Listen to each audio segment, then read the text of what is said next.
Quel est l'état d'esprit des forces de l'ordre dans ce contexte très tendu? Comme vous le dites, ils sont aussi très tendus, ils sont épuisés émotionnellement, physiquement, dans une situation qui est vraiment intenable. Mais ça, c'est pas nouveau, ça fait des semaines, des mois, peut-être même des années. Mais alors justement, on vous entend depuis des semaines, des mois le dire, et mais vous avez rien en ne plus change. Ça, Rien ne ça à change. gérer. Alors, vous pouvez tout gérer? On ne peut pas tout gérer, même si les policiers sont vraiment sur tous les fronts, sauf que la source n'est pas inépuisable. La particularité du mouvement des Gilets jaunes, c'est qu'il est violent. Enfin, on a affaire à des émeutes le samedi. Ce n'est pas une manifestation qu'il y a le samedi. Ce sont des émeutes à Paris notamment, et sur certaines villes de France. Des manifestations à Paris, il y en a tous les jours. Il y a eu la marche pour le climat le week-end dernier. Il y a eu également, il y a quelques semaines, la manifestation contre les violences sexuelles. Donc des manifestations à Paris, notamment les effectifs de la DOPC, et associés au CRS ont l'habitude d'encadrer des manifestations quand elles sont calmes.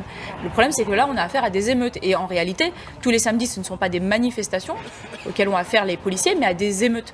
Et c'est ça le problème, c'est qu'en fait, d'un côté, on a les émeutes, parce que dans l'opinion publique, si beaucoup ont oublié aussi la menace terroriste, et c'est vrai que tout le monde a eu l'impression de vivre ça. Pour préciser quand même un peu les choses, vous dites émeutes, non, c'est ni des manifestations classiques, ni des émeutes, c'est des manifestations non déclarées. Ah, donc quand vous avez des personnes qui viennent avec des pavés, des cocktails Molotov, des marteaux, des clous qui blessent des policiers, agressent des gens, pillent, cassent des vitrines, pour vous, c'est pas des émeutes. Alors on n'a pas la même notion de la manifestation, c'est une syndicaliste qui vous parle. Bien évidemment, mais c'est pas une émeute généralisée. Non, mais c'est une émeute à Paris, on peut pas. C'est une insulte, c'est une insulte et aux policiers et aux manifestants pacifistes de dire qu'à Paris on n'a pas des émeutes depuis le 24 novembre. Il y a des émeutes partielles, mais vous pouvez pas mettre tous les gilets jaunes dans le même sac. J'ai pas dit que tous les gilets jaunes étaient des personnes qui. Donc je suis en train de parler de Paris et de certaines villes de France. Est-ce que oui ou non il y a eu des émeutes? Même à Paris, ce sont des manifestations qui sont non déclarées. Donc, donc c'est le seul problème. Donc pour vous, le seul problème à Paris, c'est le fait qu'elles ne soient pas déclarées. Non, je rétablis simplement les choses. Des manifestations non déclarées, il y en a aussi tous les jours. Il y a des collectifs de fait qui ne sont pas des associations qui décident de faire des rassemblements. Tous les gilets jaunes qui étaient à Paris n'étaient pas tous des émeutiers. Oui, mais moi je suis en train de vous parler de l'encadrement des émeutes.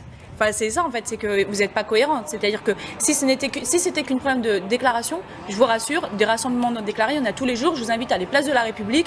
Il y a régulièrement des collectifs qui sont dans la dénonciation, qui se rassemblent et ça se passe très bien, malgré le fait que ça ne soit pas déclaré. Ça, c'est une notion administrative. Et puis il y a la notion coercitive et violente. On a des personnes qui viennent, excusez-moi, qui sont armées. On a des interpellations, non pas pour une manifestation non déclarée, mais on a eu des blessés. On a quand même eu un policier qui a perdu un œil. Dites aux commerçants, aux propriétaires des voitures, aux personnes agressées, aux familles en larmes que ce ne sont pas des émeutes. Je trouve que c'est un peu insultant pour eux. Il y a des émeutes à Paris, c'est un fait. On peut très bien partager les revendications des Gilets jaunes. Notre organisation syndicale est la première à d'ailleurs avoir compris les revendications. Le 17 novembre, notre organisation avait même appelé à une journée 0 PV. Nous ne cessons de dire que les Gilets jaunes ont besoin d'une réponse politique et sociale et que le sécuritaire n'est pas une réponse à ce mouvement, qu'il faut des véritables mesures sociales que nous partageons à 100%. Et c'est la syndicaliste qui vous parle. Il n'en demeure pas moins qu'on a des militants qu'ils soient de gauche, de droite, la question ne se pose pas. On a des personnes qui sont violentes, qui viennent avec l'armement, l'attirail du parfait casseur, commettre non pas autre chose que des actes violents dites d'émeutes, quoi. Alors les émeutes ne sont pas. Au départ, c'était plutôt une émeute généralisée. Je suis en train de vous parler du travail des policiers. Si les policiers de la DOPC n'avaient à encadrer justement qu'une manifestation non déclarée mais pacifiste à Paris, des gens sur les ce serait pas un problème. Samedi dernier qui ont manifesté tout à fait pacifiquement. Oui, mais ce ne sont pas eux qui poussent à l'épuisement. Je voulais que je vous rappelle peut-être les images au pied de l'Arc de Triomphe. Si vous me dites que le seul problème de la manifestation, c'est le fait qu'elle ne soit pas déclarée. Non, je dis que je suis désolée.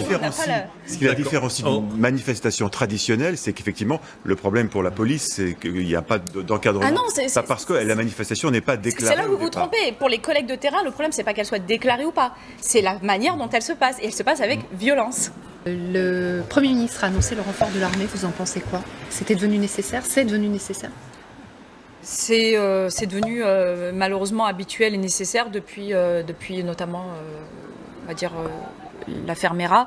Et puis il y a eu cette modification en loi de sécurité intérieure, notamment avec l'habilitation pour les militaires, la possibilité de militaires d'intervenir.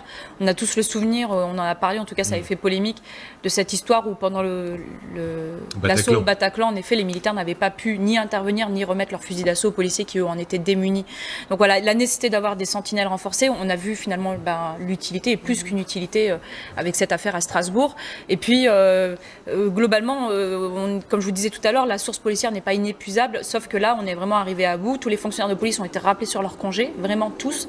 On est à 100%. C'est-à-dire que votre hiérarchie vous a dit bon bah attention, les vacances de Noël cette année, c'est niet. Alors, c'est très administratif, mais en gros, à moins d'avoir des congés annuels qui ont été signés en amont par l'administration, tout le reste doit revenir, que ce soit les week-ends, les RTT, les heures sup que vous récupérez parce que vous avez besoin de repos, etc. Tout ça est en train de partir les uns après les autres. Samedi, on va être à 100% de force pour des événements que certains appellent des manifestations déclarées, mais moi des émeutes.